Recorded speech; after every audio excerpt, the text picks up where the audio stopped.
Oi, seres humanos!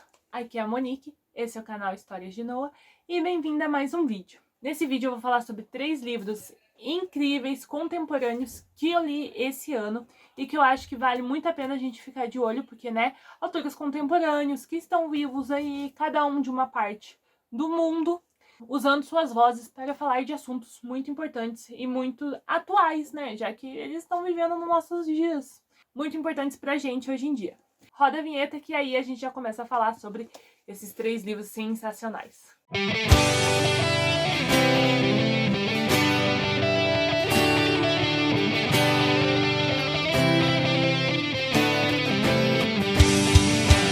Lembrem de curtir o vídeo, de seguir o canal e de nos seguir nas redes sociais também, porque a gente sempre tá postando novidades lá, quando a gente posta um vídeo novo. Comentem aqui se vocês já leram qualquer um desses 3 livros. E indicação, gente, por favor, de autores contemporâneos que vale a pena ler, que usam aí sua voz para falar de assuntos que você acha que é importante, Ou que você acha importante eu falar também nesse canal. Então deixa seu comentário aí e vamos começar. Então o primeiro que eu li é da Lionel Shriver. Ela é americana e esse não é o nome dela de verdade. Quer dizer, é o nome dela de verdade agora, porque ela mudou de nome aos 15 anos. E ela é autora de Precisamos Falar Sobre Kevin. Eu quero ver se eu faço um vídeo aqui pro canal dos livros que eu li dela, que todos são incríveis. Mas esse foi o último que eu li dela, acho que em março desse ano, Grande Irmão. E ele é sensacional, porque ela vai falar sobre obesidade. E ela é americana, que é o país que mais tem obesos. Quer dizer, na época que ela escreveu, Não sei hoje em dia. O Brasil tá chegando perto. Mas ela vai falar sobre da obesidade mórbida mesmo, de como a pessoa chega nesse nível, De como é fácil, porque você mora num país onde a comida fast food ou a comida não saudável é muito mais barata que uma comida saudável. E a gente vive isso aqui no Brasil também, Então a personagem principal é a Pandora. Ela mora numa cidadezinha pequena do interior e ela é casada e ela tem 2 enteados, que é um menino que tá mais ou menos ali com uns 17 anos e uma menina de 11. Ela se relaciona com esse cara uns 7 anos, Tá casada há uns 3. E ela vive essa vida pacata no interior, até que o irmão dela, que ela não tem muito contato, que é um músico famoso de Nova York, ele toca piano e ele é apaixonado por jazz, então ele é um músico de jazz que toca piano. É um músico branco de jazz que toca piano, vai tocar nesse assunto também durante o livro, já que jazz é uma música que foi, que surgiu entre os pretos americanos. Aí ela tá esperando essa visita do irmão, que ela não tem muito contato, até que esse irmão aparece, só que ele aparece com mais de 100 quilos a mais. E aí ele tá pesando acho que 180 quilos, e ele era uma pessoa que pesava 80 quilos. Então ele tá com 100 quilos a mais do que ele tinha da última vez que ela viu ele. E aí ela fica espantada, mas ela não fica tocando no assunto, porque ela não quer fazer ele se sentir mal, mas ele é tão gordo que ele realmente começa a incomodar o espaço na casa, Porque ele não pode sentar em qualquer lugar, porque senão a cadeira vai quebrar, senão o sofá vai incomodar. E aí o irmão, além de tudo isso, ele é um porre, e ele realmente incomoda. Não sei se eu já falei que é Edson o nome dele. E é claro que o marido dela vai implicar muito com esse irmão e vai morrer de ciúme também. Também é uma relação bem problemática ali, do marido com a família dela, que na verdade ele literalmente fala que família você não escolhe, que marido você escolhe, então ela não devia dar tanta importância pra família. E a Lionel Shriver, ela faz um negócio que ela faz em todos os livros dela, que é mostrar o ser humano como ele é. Ela não fica passando pano. Na verdade, ninguém nunca nos livros dela é bonzinho. Não tem nunca o personagem bonzinho. Todos não valem nada, todos são egoístas. Que na verdade todo mundo é egoísta. Todo mundo quer uma coisa, que faz de tudo pra conseguir aquela coisa e faz birra quando não consegue, de alguma forma. E então vai falar desses relacionamentos entre marido e mulher, entre enteada e madrasta. E entre os irmãos ali a competitividade que sempre existiu, de quem tem um emprego melhor, quem ganha mais dinheiro, Até porque o que acontece é que ele sempre foi o músico famoso da família, enquanto ela era a pessoa que morava na cidade do interior. Só que daí agora ela tem uma empresa que se deu bem e que cresceu e que agora ela tá rica por causa dessa empresa. Que ela vende bonecos que são iguais a pessoas. Então, tipo, eu quero zoar minha irmã, eu mando pra ela fazer um boneco. É igual a minha irmã, e esse boneco ainda fala frases típicas que a minha irmã fala, tipo, oi, seres humanos! anos. E fala tipo, ai, essa vai ser a minha última Coca-Cola. Pra zoar com a pessoa. Então é um pouco cruel, mas vende bastante. E ela fica rica com isso. Vai ter essa relação aqui. E vai falar muito sobre obesidade.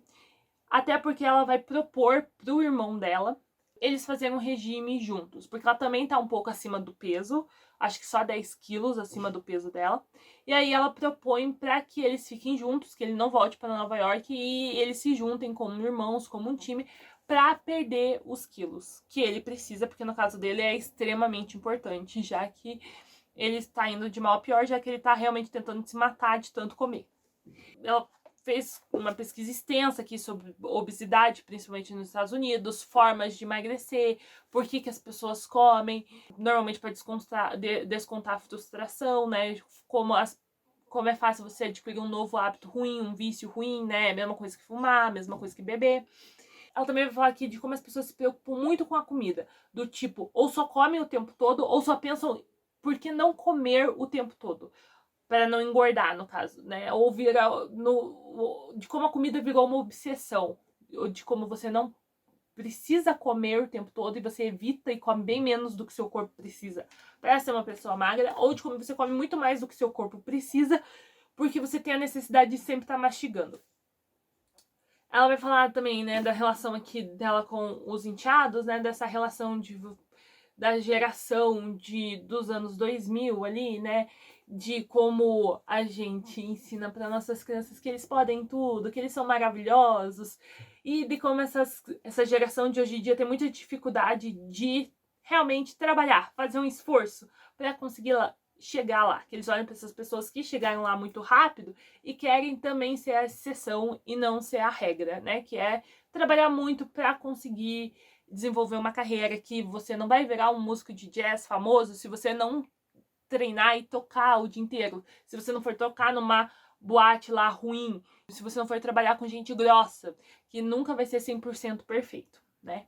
Então, ela toca em diversos assuntos. O livro é sensacional. E curto também, né, gente? Tem 330 páginas. E no final tem um plot twist que eu fiquei meio tipo... Mas acho que funcionou no final das contas. No dia, assim, eu fiquei meio...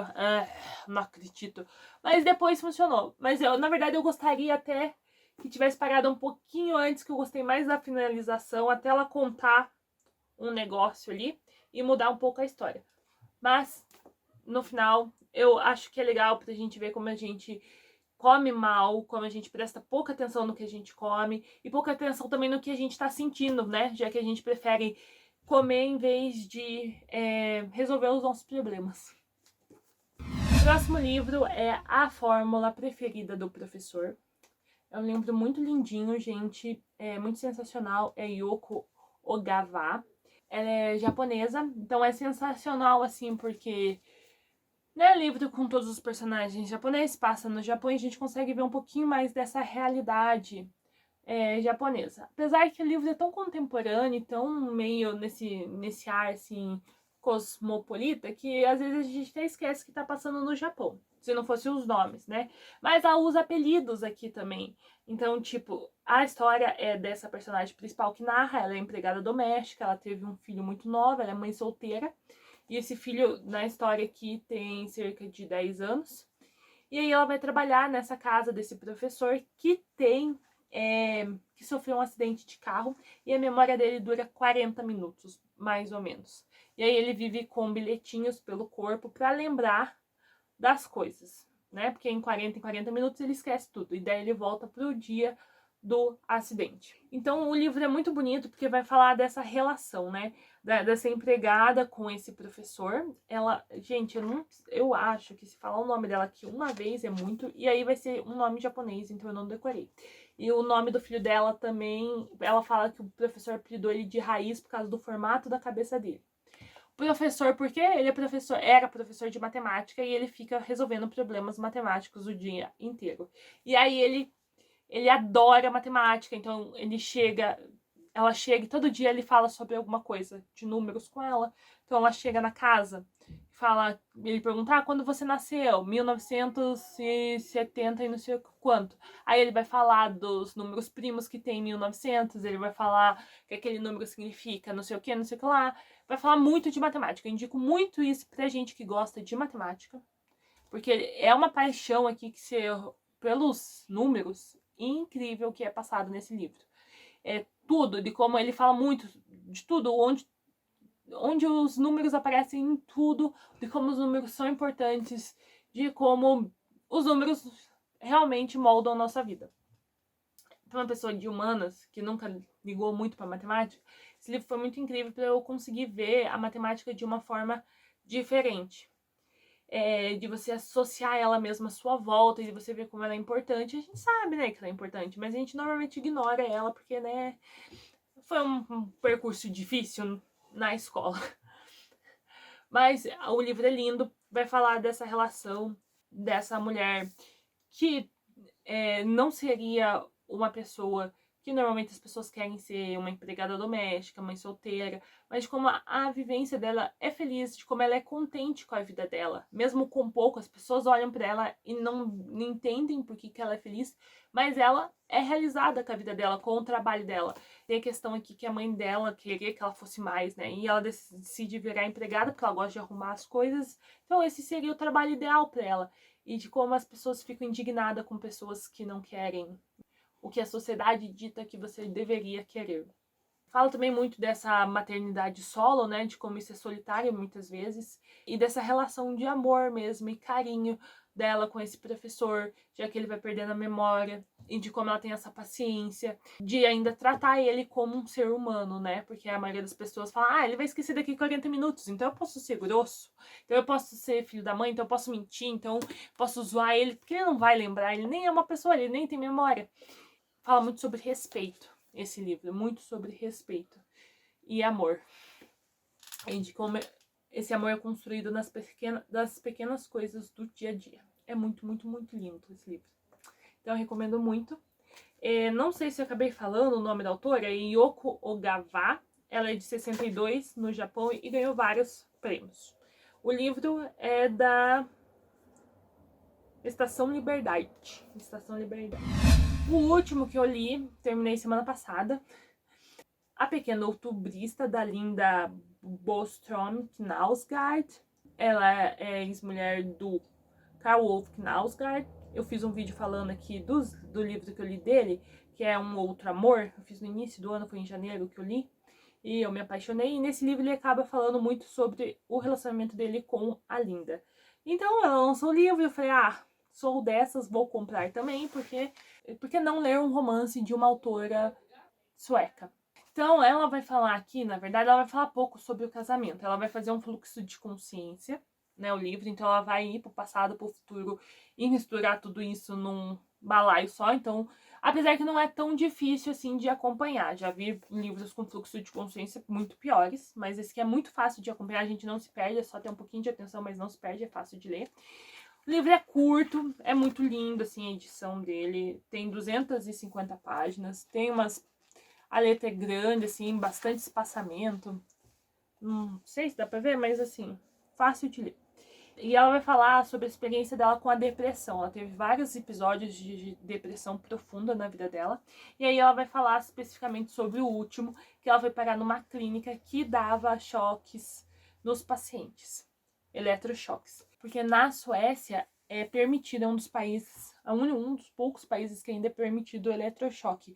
E, além de ser permitido, é um país que eles usam muito esse método, eles acreditam muito em dar choque nos pacientes para fazer com que o cérebro deles fique felizinhos. E, apesar de todas as contraindicações, de todos os outros pesquisadores no mundo falarem mal, apesar de afetar muito a memória, que ela vai discutir muito sobre o fato de como um dos principais efeitos colaterais é o fato dela esquecer coisas que ela viveu, né? Então, que é fácil, né? Se você esquece sua dor, é mais fácil você ficar feliz.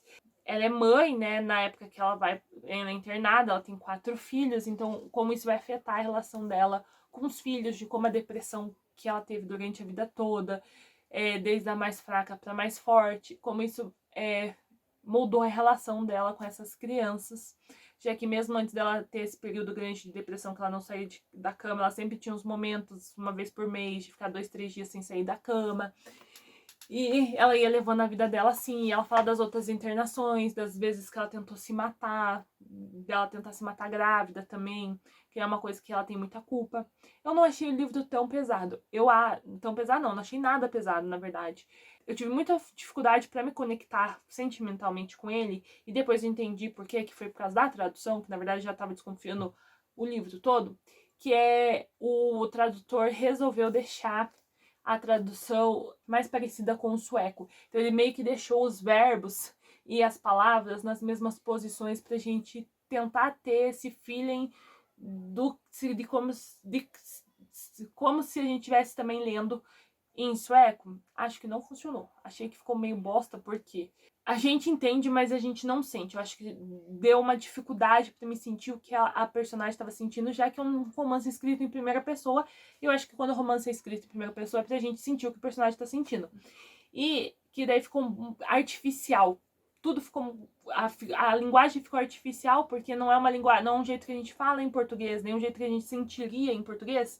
Então, eu tive muita dificuldade de me conectar com a parte do sentimento. Então, não fiquei mal, não fiquei pesada, eu fiquei, que merda ela ter passado por isso, mas não me afetou, assim, como um livro em primeira pessoa normalmente me afeta. Mas o livro é incrível, né? Eu acho que talvez, se você, quem lê inglês, né, que sueco eu acho que vai ser difícil, tenta pegar uma tradução em inglês, porque eu acho que o tradutor não vai ter feito o que esse tradutor fez pro português, e aí fica um pouco melhor. Quer dizer, essa é a minha opinião, né, gente? Na verdade, assim, essa é a primeira vez que eu me incomodo com a tradução de algum livro. Eu normalmente não me incomodo. Então eu sugiro que você leia e aí você veja se você se incomoda muito. E aí tenta comprar uma tradução em inglês, que eu acho que ele vai ter escolhido outro método, ou em uma outra língua que você fale. Então esses foram os livros indicados hoje, né? Grande Irmão, A Fórmula Preferida do Professor e A Pequena Outubrista. Espero que vocês tenham gostado do vídeo e até a próxima. Tchau!